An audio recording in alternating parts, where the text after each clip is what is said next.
여러분 안녕하세요. 한국사 강사 성하연입니다. 우리 이번 시간에는요. 바로 고려의 통치체제와 국제질서의 변동, 그중에서도 고려의 성립과 정치 변동 너무 중요해요. 잘 나오는 부분이니까 꼭 우리 잘 잡고 가보도록 하겠습니다. 필수 개념이 4가지, 그래서 암기사항 4개 있으니까요. 같이 한번 살펴보도록 할게요. 먼저 우리 첫 번째 필수 개념부터 살펴보도록 하겠습니다. 자, 고려의 건국 어디에서부터 오죠? 그렇죠. 후삼국의 통일에서부터 오더라라는 거 기억해 주실 필요가 있겠습니다. 자, 통일하기 이전에 고려부터 만들어줘야 되겠죠? 고려는 어디서 왔어? 후고 고려, 그지?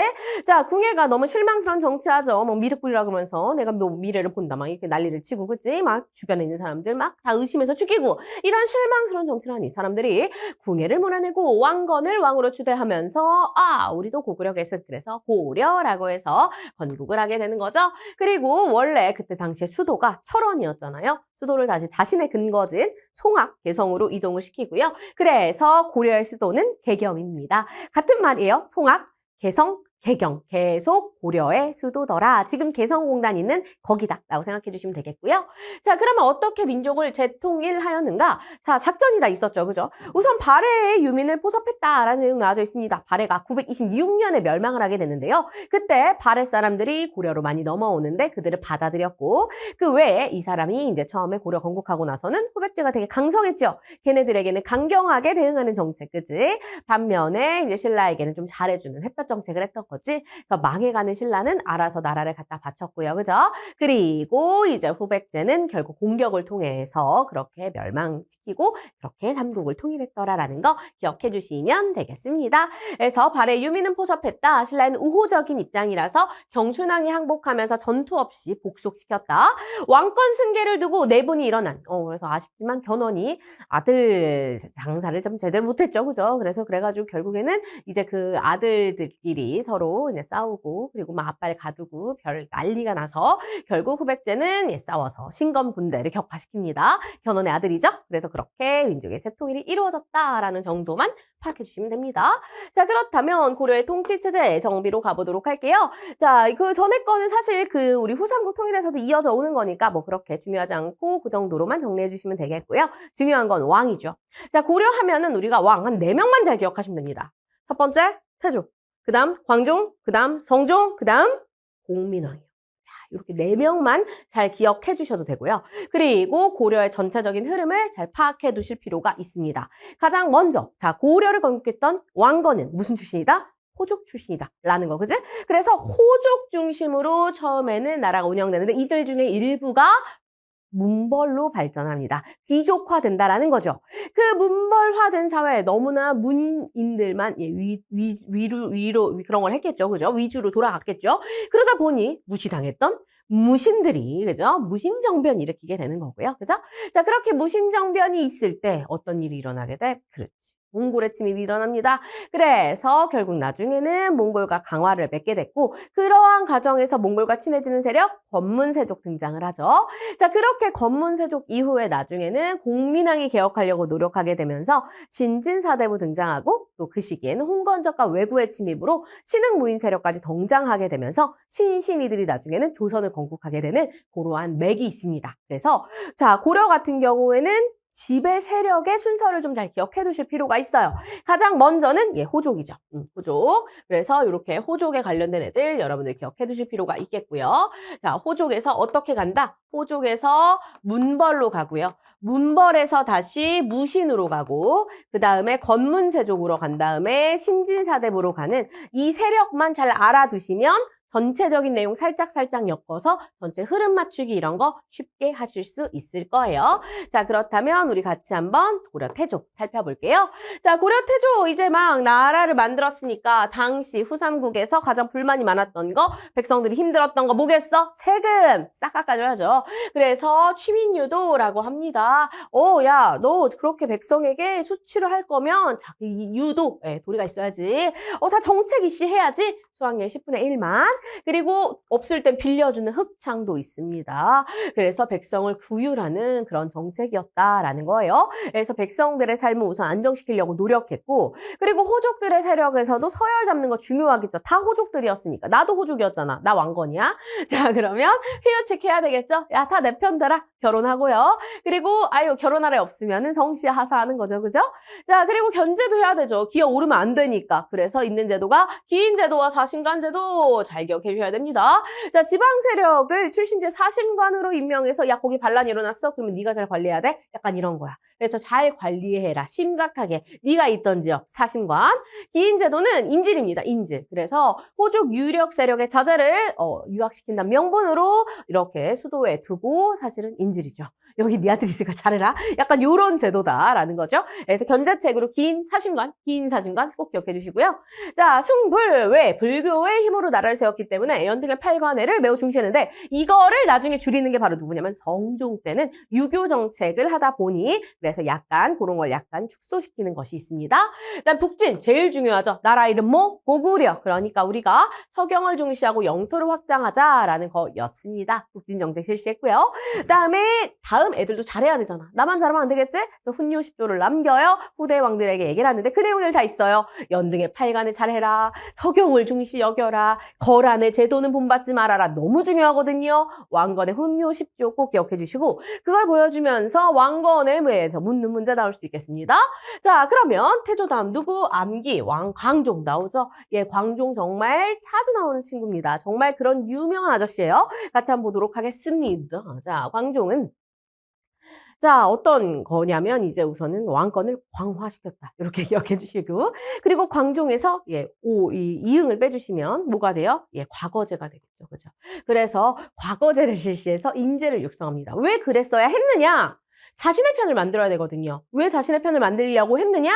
너무 노리는 호족 세력들이 많은 거야. 아빠가 결혼 너무 많이 했어. 그치? 아들들이 너무 많아. 다 왕하고 싶어. 그러는 과정에서 자기도 왕위가 됐던 것이기 때문에 자, 사실 왕건이 죽고 나서 혜종 때, 정종 때 너무 혼란했어요. 이거를 나는 좀 정리해야 되겠다 싶었기 때문에 호족들을 조금 견제하는 정책을 펼칩니다. 그게 바로 뭐냐면 노비안건법이에요. 자, 억울하게 노비가 된 자, 즉 돈을 빌렸는데 못 갚아가지고 노비가 되거나 이런 사람들이 호족들의 경제적인 기반이 돼요. 왜? 호족들이 가진 그 드넓은 땅을 얘네가 가서 공짜로 노동해가지고 호족들의 배를 불리니까. 근데 또 이게 단점이 또 뭐가 있냐면 그래서 걔는 노비니까 누구 소유야? 호족의 소유잖아. 그러니까 국가에 세금을 내겠니? 안 내요. 그러니까 국가 재정이 악화되거든요. 이런 노비들을 양인으로 풀어줘서 그들이 국가에 세금을 내게 하고 그 와중에 또 뭐도 할 수 있다? 호족의 경제적인 기반도 약화시킬 수 있다라는 겁니다. 그래서 광종은 왕권 강화를 하기 위해 뭐 합니까? 노비안건법을 해서 억울하게 노비가 된 자를 양인으로 해방시켜서 경제적인 기반, 호족의 그런 기반을 약화시키고 국가의 재정을 확충시키는 거죠. 자, 그럼 이러다 보니까 또 나를 믿고 따라줄 인재들 너무 필요했겠죠? 과거제를 실시합니다. 이때 마침 후주에서 저기 중국에서 쌍기라는 사람이 이제 귀화를 해왔어요. 그 사람이 얘기를 해가지고 이렇게 과거제를 실시해서 인재를 육성하고 그렇게 인재를 키워서 뭐 하는 거야? 자신의 세력을 만드는 거죠. 그리고 그런 걸 위계를 딱 보여주기 위해서 공복제도를 제정합니다. 즉 공복, 색깔별로 딱 입혀가지고 위계 질서 보여준다라는 거죠. 그죠? 우리도 학교에서 이름표 색깔 다 다르잖아요. 1, 2, 3학년 그런 거 얘기하는 거고요. 자, 그다음에 황제 칭호와 독자적인 영호 우리가 친제건원이라고도 하죠. 그래서 우리는 어떤 국가야? 이렇게 강력한 국가야. 우리 중국과 대등해. 이러한 것들을 보여주더라라는 거. 고려를 황제국으로 표방했던 그만큼 뭔가 광화되는 걸 좋아했던 사람이야. 왕권을 강화시키는 광종. 그러기 위해 호족을 약화시키기 위해 노비안건법, 국가재정 또 강화까지 할 수 있고요. 과거제도 실시했다라는 거. 칭제건원 이런 것들 전부 다 너무 중요해. 꼭 기억해 줄 필요가 있습니다. 자, 여기 보면은 과거제 정비 나오죠. 그죠? 여기에 이런 것들 보여주면서 관련해서 노비안건법을 묻는다던가 이런 문제도 나올 수 있으니까요. 함께 잘 기억해 두시길 바라겠습니다. 자, 그 다음 같이 한번 볼까요? 자, 고려 경종 같은 경우에는 이제 전실가를 실시해서 경제 기반 안정시켰는데 사실 이거는 시험에 거의 나오지 않습니다. 전실가 제도 자체가 이제 그냥 고려 거다라는 정도로만 알면 되지 상세하게 사실 시험에서는 나오지 않기 때문에 그냥 가볍게 이름처럼 이름이 경종이잖아. 물론 그 경자가 가벼울 경자는 아니지만 그냥 가볍게 넘어가 주세요. 그 다음 이제 성종 정말 중요하죠. 성종은 무엇을 완성했다? 유교 정치 이념 완성했다라는 거예요. 누구 덕분에? 승로 덕분에, 그죠? 그래서 여기 보면은 최승로에 시무 28조를 수용했다라는 내용 나오죠? 그에 따라서 불교 행사를 억제하기도 합니다. 왜? 지금 우리에게 급한 건 나라를 정비하는 건데 그러기 위해 뭐가 필요해? 유교가 필요해 했던 거죠. 자, 그래서 유학을 바탕으로 이런 것들을 나라를 정비하려고 노력했고 여러 가지 제도 정비를 그래서 많이 합니다. 이성 육부 요거 있죠, 그죠? 중서문화성, 상서성, 그다음에 이영, 호형, 예공 요거 예 육부 그리고 도병마다 식목도건 이런 것들 있죠? 요런 제도를 마련합니다. 확실하게 완성시켰죠. 그죠? 그리고 12목을 설치해요. 이것도 최승로가 얘기했던 거예요. 왕이 집집마다 가볼 수 없으니까 대신 지방관을 파견하세요. 중요한 지역에. 그 중요한 지역에 그래서 지방관을 파견을 하게 됐던 것입니다. 12개의 목이 있었어요. 뭐 상주목, 나주목 이런 식으로. 자, 그 다음에 국자감 설치해야 되겠죠. 왜? 우리는 유교적인 바탕으로 하려면 당연히 가르쳐야죠. 그래서 국자감 설치하고요. 과거제도 정비를 하고요. 그리고 지방의 호족을 향리로 편입시켜서 통제시키려고 노력합니다. 즉 왕의 힘을 강하게 하기 위한 이런 여러 가지 제도들을 정비를 많이 했던 거죠. 특히나 지방에서 반란이 일어나지 또 않도록 여러 가지 정비들을 또 하기도 했더라라는 것입니다. 그래서 사실 성종에서 그런 유학적인 왕에게 통치가 몰리게 하는 그런 것들을 되게 많이 했더라라는 거 기억해 주시고 그 통치 체제가 뭐냐? 원래는 당나라 거다. 그런데 우리가 독자적으로 좀 바꿔서 수용을 했더라라는 겁니다. 그래서 삼성을 이성으로 바꿨고요. 그리고 도병마사와 식목도감이라는 고려만의 독자적인 회의체제를 마련하기도 합니다. 그래서 국방 문제, 병이잖아, 그지? 병사와 관련한 그래서 국방이고요. 식목, 법식, 법칙 뭐 이런 것들이에요. 그래서 법률이나 제도를 제정하기도 하는 그런 회의를 열었다라는 거예요. 지금으로 치면 국무회의 같은 거겠죠. 자, 그리고 중추원이라고 해서 중추, 가장 중심이 되는 거지, 그지? 군사 기밀과 왕명 출납하는 일을 그래서 맡아 하게 했더라라는 것이고요. 그 다음에 3사, 요것도 잘 기억해 주실 게 뭐냐면 고려의 3사와 조선의 3사가 달라요. 조선에서 3사는 사원부 사관원 홍문관 해가지고는 이제 왕권 견제기구인데 얘는 그냥 3사. 정말 3, 4죠. 숫자 느낌, 그지? 그래가지고 그냥 화폐, 이렇게 출납, 곡식 출납 담당하는 그런 기구고요. 그 다음에 이제 어사대, 암행어사 느낌 나죠, 그죠? 그래서 감찰기구 되겠습니다. 그리고 대간, 요거 고려만의 또 특징인데, 어사대의 간원과 중서문화성에 있는 낭사가 얘네가 구성이 되어가지고 뭐 하는 거야? 왕에게 바른 말하고요, 그죠? 그 다음에 이제 왕이 해도 되는지 같이 관리해주는 약간 그런 견제책을 하던 게 바로 이게 대간의 역할입니다. 그래서 약간 조선의 3사 역할과 약간 살짝 비슷하다라고도 할 수 있겠죠. 그래서 뭐가 내려왔는데 마음에 안 들면 봉투죄로 반박시키는 봉박 막 이런 것도 있고요. 이러한 제도들을 통해서 어느 정도 왕권을 조금 그래도 견제하는 그래서 좀 더 유교적인 그런 전통들이 좀 이렇게 해서 마련됐더라라는 거 알 수가 있겠고요.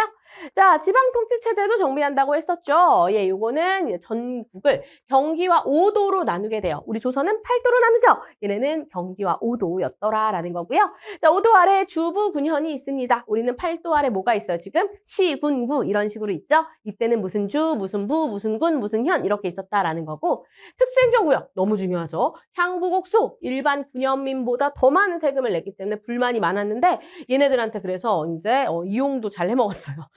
너네 만약에 몽골 침입돼 열심히 해? 그러면 너네 뭐 승격해줄게. 그래서 막 진짜 미친 듯이 목숨 바쳐서 싸우고 그랬던 사람들이기도 합니다. 그래서 나름 뭐 되게 차별을 많이 받았던 거주 이전도 잘 안 되고 거기에서 정말 많은 세금을 내야 됐던 불만이 많은 세력이지만 그래도 이들이 나중에 또 고려를 위해서 노력도 많이 하기도 했더라라는 거고요.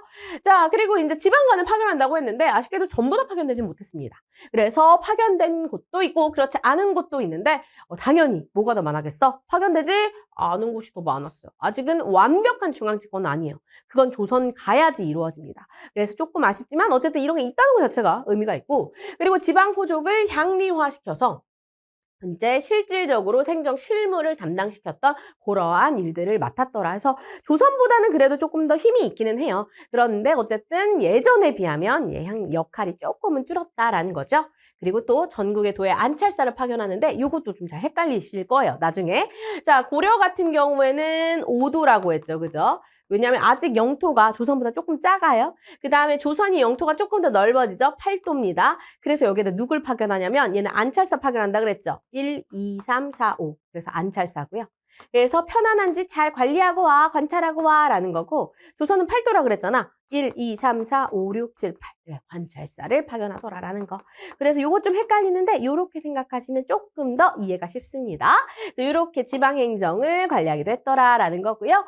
그리고 그 지방에다가 뭐도 보내야 돼? 군대도 보내야 되겠죠? 요거 은근 보기 잘 나옵니다. 자, 여기 전국을 5도로 나누고 두 개의 개가 있다고 했잖아. 요 두 개의 개는 다른 나라랑 국경을 접하고 있죠. 그래서 여기에 병마사를 파견을 합니다. 그래서 장군 파견했다 생각하시면 되고요.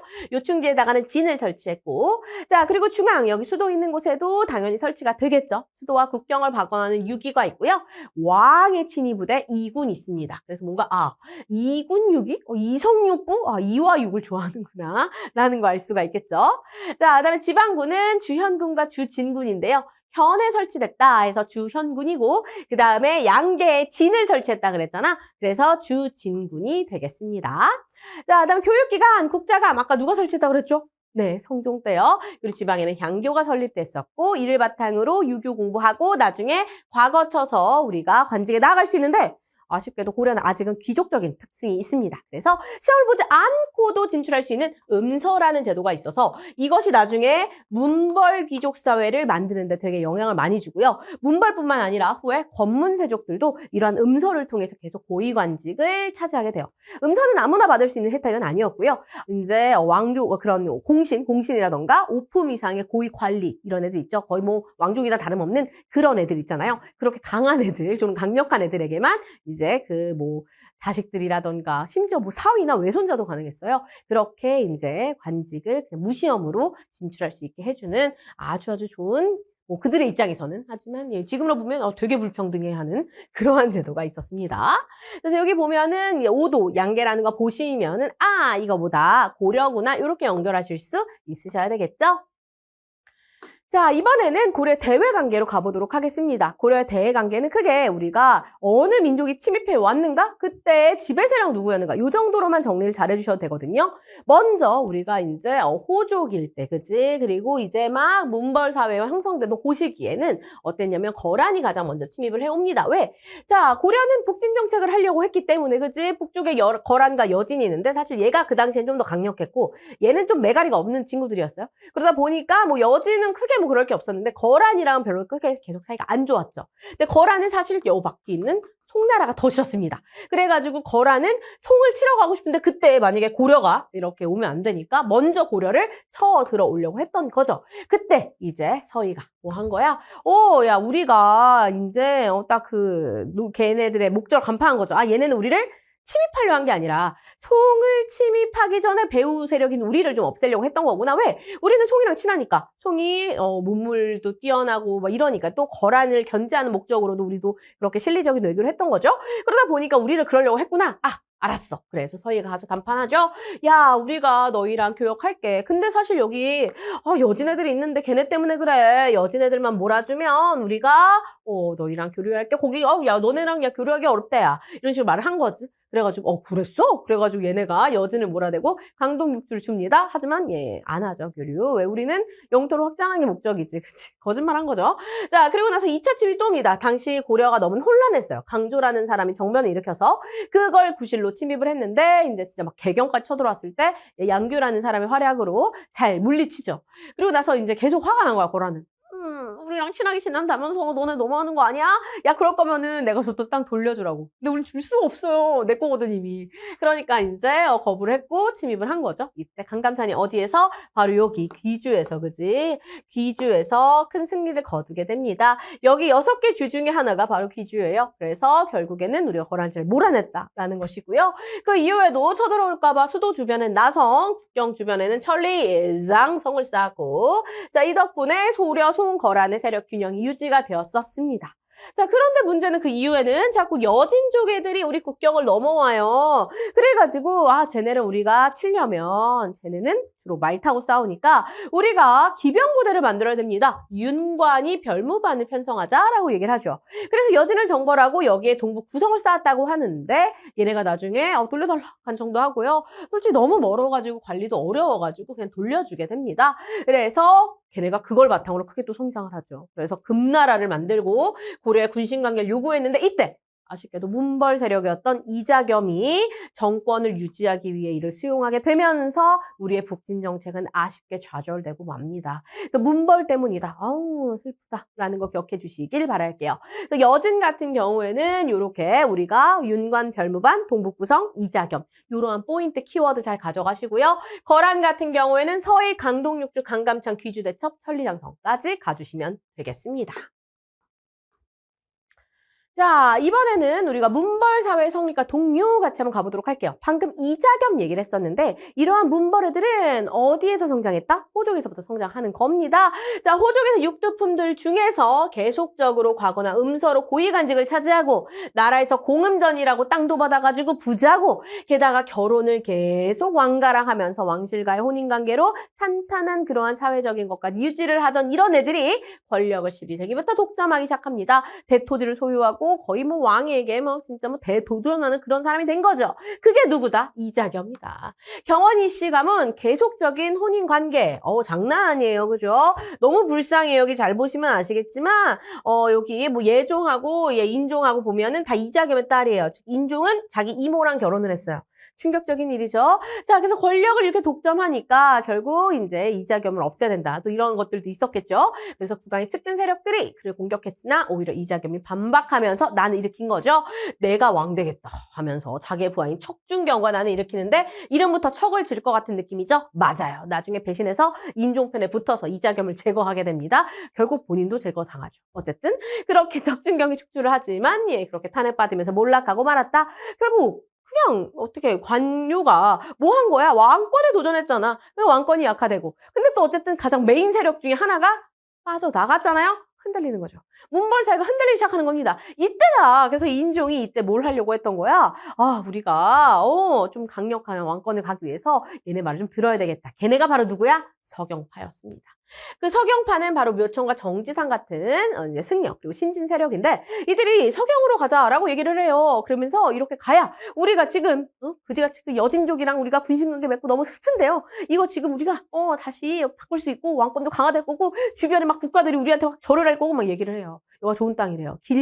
길지래요. 여기를 가야 된대요. 막 그렇게 얘기를 하는 거죠. 그래서 서경으로 가자.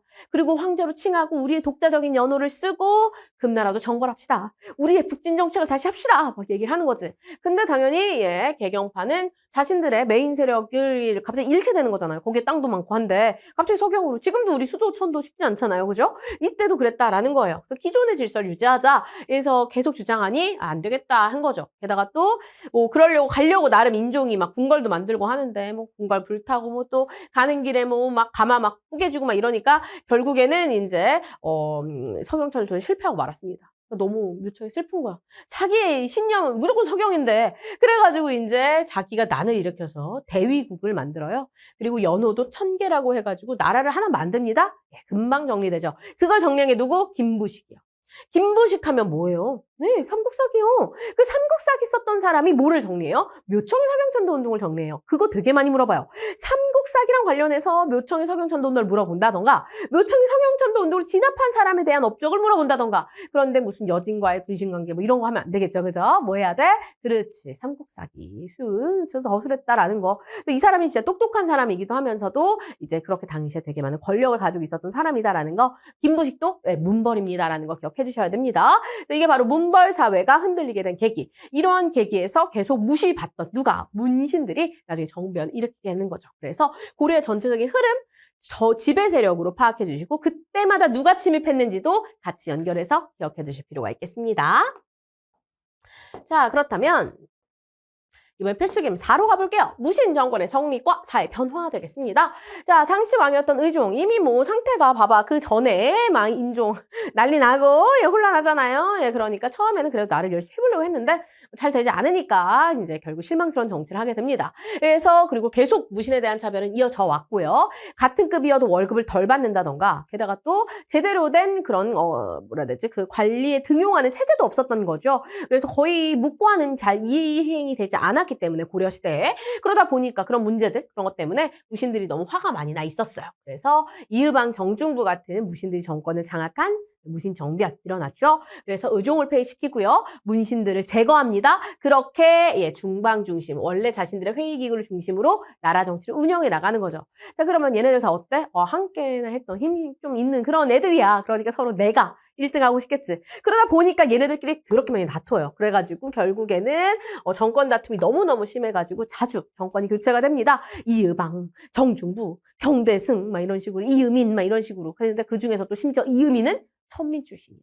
나라 되게 혼란해요. 그래 돼가지고 아주 문제가 많았습니다. 게다가 이들이 그동안 월급도 덜 받고 그랬다 그랬잖아. 얼마나 돈을 긁어먹고 싶겠어. 그래가지고 대토지 소유하고 노비 소유하고 이런 거 난리 나는 거죠. 그러다 보니까 나라가 매우 혼란하니 이 시기는 농민과 천민의 봉기도 심각하게 많이 일어나더라라는 거 알 수 있습니다. 그래도 그 와중에 나름 공고한 세력을 만든 자가 누구냐? 최충원이요. 자, 최씨 집권 4대 60여 년 동안 해먹는데요. 이들의 권력기구 첫 번째 교정도감이 있습니다. 이젠 더 이상 중방노. 교정도감에서 하겠다. 나는 교정별감 이러면서 무신정권의 최고 권력 기구를 만들었고요. 그리고 도방은 원래 경대승이 만들었던 건데 이걸 강화시켜서 군사적인 기반으로 삼는 거죠. 나한테 도전하지 말라는 겁니다. 왜냐면 그 이전의 세력들이 전부 다 부하들이 반란 일으켜 죽고 막 이랬기 때문에 이런 것들을 좀 강력하게 만들었던 거고, 그 다음에 최우 같은 경우에는 제일 중요한, 정말 중요한 방, 정방을 설치하죠. 뭐가 정말 중요하니? 내가 돈을 많이 벌려면요. 내가 매관매직을 해야 됩니다. 관직을 팔아야 돼요. 그래서 인사행정기구가 가장 중요하거든요. 정방이 그래서 설치가 되고요. 그 다음에 서방, 사실 아쉽지만 이들이 그래도 똑똑한 편이기는 하죠. 당연히 관료들인데. 하지만 무신들이니까 문신들에 비해 좀 그렇겠지? 그래서 문신들을 이용한 그러한 고문 역할, 얘네한테 물어보는 거지. 그러한 역할을 담당하는 서방. 글이 있는 방이죠. 그죠? 자, 그리고 삼별초, 최씨 정권의 사병기구죠. 요거는 나중에 뭐랑 연결해야 돼? 그렇지. 몽골 때 끝까지 저항했던 강화도, 진도, 제주도에서 잘 물어봅니다. 최씨 무신 정권의 사별집단 삼별초 되겠습니다. 사별초, 오별초, 신의군 되겠습니다. 자, 그래서 이렇게 해서 우리가 이렇게 최씨 무신 정권 관련된 내용 정리해봤고요. 그렇다면 이 시기에 농민과 천민의 봉기 어땠는지 같이 한번 볼게요. 자, 여기 지도 같이 한번 볼게요. 지도 보시면 어디를 잘 봐주실 필요가 있냐면요. 여기 만적의 봉기, 그래서 개경에서 일어나죠. 자, 만적은 이제 개인적인 노비였습니다. 사노비였죠. 나라 노비는 아닌데 얘가 왜 일으켰는지를 잘 봐주실 필요가 있어요. 자, 만적은 신분 해방 운동입니다. 누구나 공경 대부가 될 수 있다. 즉 나도 왕후 장사의 씨가 따로 있겠느냐. 나도 왕 될 수 있고 내가 이렇게 귀족도 될 수 있는 거 아니겠느냐라고 얘기를 하면서 신분 해방을 위해 봉기했지만 아쉽게도 사전 발각.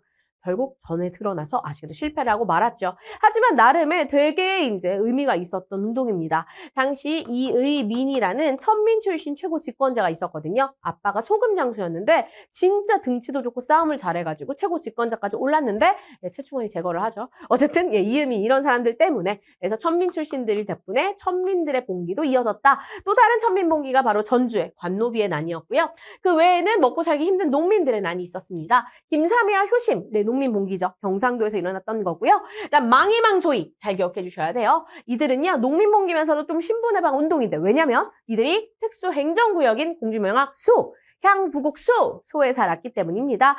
결국 나중에 여기에 얘네가 살던 동네가 현우로 승격이 됩니다. 어쨌든 이렇게 농민과 천민의 봉기, 언제 무신 집권기에 너무 무신들이 쥐어짜니까 이런 일들이 있더라라는 거 기억해 주실 필요가 있겠죠. 그죠? 자, 그렇다면 우리 관련된 자료 같이 한번 볼까요? 아까 훈요 10조 정말 중요하다 말씀드렸죠? 자, 거란 따르지 말어라. 서경 너무 좋으니까 자주 가라. 백성들에게 부역을 가볍게 하고 조세를 적게 해라. 이러한 내용들 누구 후대 왕들에게 계속 얘기했다. 기억하시면 되겠고요. 자, 광종하면 과거제인데 후주에서 기화했던 쌍기의 의견을 받아들였다. 과거제. 그러면 광종하면 같이 연결해야 될까? 뭐겠어? 왕권 강하기 위해 호족의 경제력 기반 약화시켜야지. 노비안건법. 이렇게 연결해 주셔야 됩니다. 자, 그 밑에 최승로의 시무 28조 나왔지. 누구예요? 성종이겠죠. 여기 보면 청컨대 외관, 지방관 두라는 거예요. 12목을 설치하고 그래서 여기에 지방관을 파견해서 집집마다 가서 돌볼 수 있도록 했더라라는 겁니다. 뭐 물론 직접 돌보진 않았겠죠. 그죠? 자, 우리나라에서 보면은 연등에 겨울에 팔간에 하는데 아우 돈 너무 많이 써. 이거 줄여라 라고 얘기하죠. 사실 이거는 이제 훈요10조에 좀 반하는 내용입니다. 훈요10조에서는 열심히 해라 라고 했는데 성종은 말을 안 들었죠. 이렇게 최승률 시문 28조를 수용을 합니다. 자, 그리고 고려는 스스로 독자적인 천하가 우리가 뭐다 해동의 천자다 라고 얘기하죠. 바다 동쪽에 하늘에서 내렸다라는 겁니다. 하늘을 도와 교화를 펴러 오셨네. 어쩌저쩌고 뭐 이런 얘기하죠. 우리 그만큼 대단한 나라예요. 그래서 황제의 국을 표명한 그런 모습들 볼 수가 있겠습니다. 자, 서예 단판 무슨 족이죠? 거란족이요. 자, 거란이 뭐하고 얘기해? 너네 왜 송이랑만 친하게 지내냐 했던 거죠. 그래서 뭐라고 얘기하냐면 우리는 신라의 땅에서 일어난 게 아니라 고구려의 땅에서 일어난 거고 이름도 그래서 고려다. 그리고 지금 압록강 안팎 다 우리 건데 여진 때문에 어쩔 수가 없다라고 얘기를 하죠. 그래가지고 너희랑 이제 옛 땅을 되찾으면 이렇게 친하게 지낼게. 그래서 획득한 게 뭐라고요? 강동육주요. 그죠? 요거 꼭 기억해 주실 필요가 있습니다. 서희의 외교단판, 강동육주, 거란족 잊으시면 안 되죠.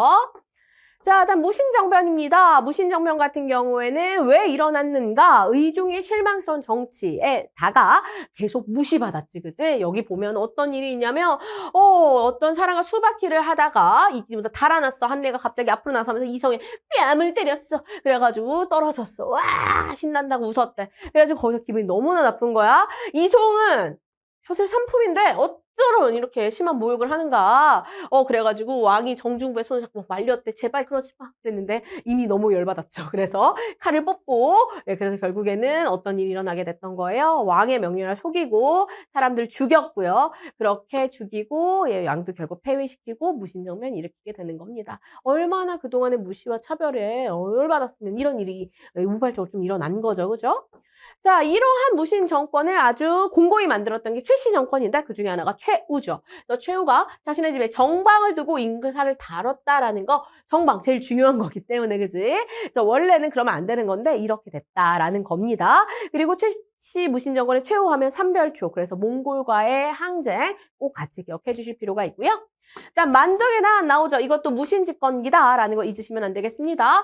자, 우리나라에서는 경인년과 계사년이래 고위관리들이 천민과 노비에서 대표적으로 이음인 같은 사람 말하는 거죠. 우리도 할 수 있다라는 거지. 뭐 하자는 거야? 야, 쟤네 죽이고 우리가 노비별사 불태워버리자 막 얘기하는 거지, 그지? 천인이 없게 하면 될 거야 막 이러는데 결국에는 누설됐고요. 아쉽게도 결국 고발당했고 여러 명이 체포돼서 강물에 던져요. 슬프죠, 그죠? 그래도 어쨌든 신분의 방을 꿈꿨다라는 거 되게 의미 있는 내용이다라는 거 여러분들 기억해 주시면서 만적의 난뿐만 아니라 이 시기에 일어났던 거 뭐가 있어요? 김삼이와 효심의 봉기라던가 그다음에 망이망소이라던가 이러한 애들도 함께 기억해 주실 필요가 있겠습니다. 자, 그렇다면 개념 확인하기 같이 좀 풀어보도록 할게요. 고려는 신라의 적대적이었으나 국력 차이가 커지자 이제 경순왕이 고려에 항복했대. 고려가 신라의 적대적이었어? 아니야, 우호적이었어, 그치? 자, 우호적이었고, 그래서 결국 고려에 이제 정수장이 알아서 항복을 하게 됐던 거죠, 그죠? 적대적인 건 누굽니까? 백제요. 그래서 결국에 신감의 군대 격파했죠. 자, 태조는 이걸 남겨서 후대 왕들에게 교훈으로 삼도록 했대. 이거 뭐예요? 훈, 요, 10조 이렇게 하라라는 거지, 그지? 자, 광종은 불법으로 신분해방한 양인을 다시 노비로 만드는 노비 안건법을 시행했대. 자, 양인을 노비로 만드는 거니? 아니죠, 그죠? 노비를 양인으로 만드는 겁니다. 신분 해방시켜줘서 호족의 경제력 기반을 약화시키고 국가 재정을 강화시키는 거였더라라는 거 기억하시고요. 고려 행정구역은 크게 일반적으로 그냥 백성들이 사는 행정구역. 정부를 몇 도로 나눈다? 네, 5도요, 그죠?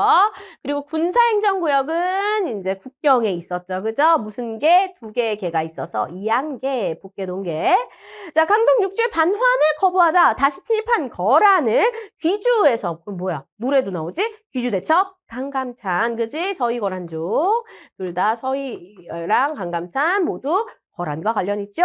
자, 묘청은 이걸 하고 서경으로 천도할 것을 주장했다. 자, 우리 스스로 뭐 하자? 우리 지금 군신관계 걔네랑 맺고 지금 우리의 격이 좀 떨어졌는데요. 다시 우리 뭐 합시다? 칭제 건언합시다. 라고 얘기를 하는 거죠. 황제로 친하고 독자적인 연호를 씁시다. 황제국으로 갑시다.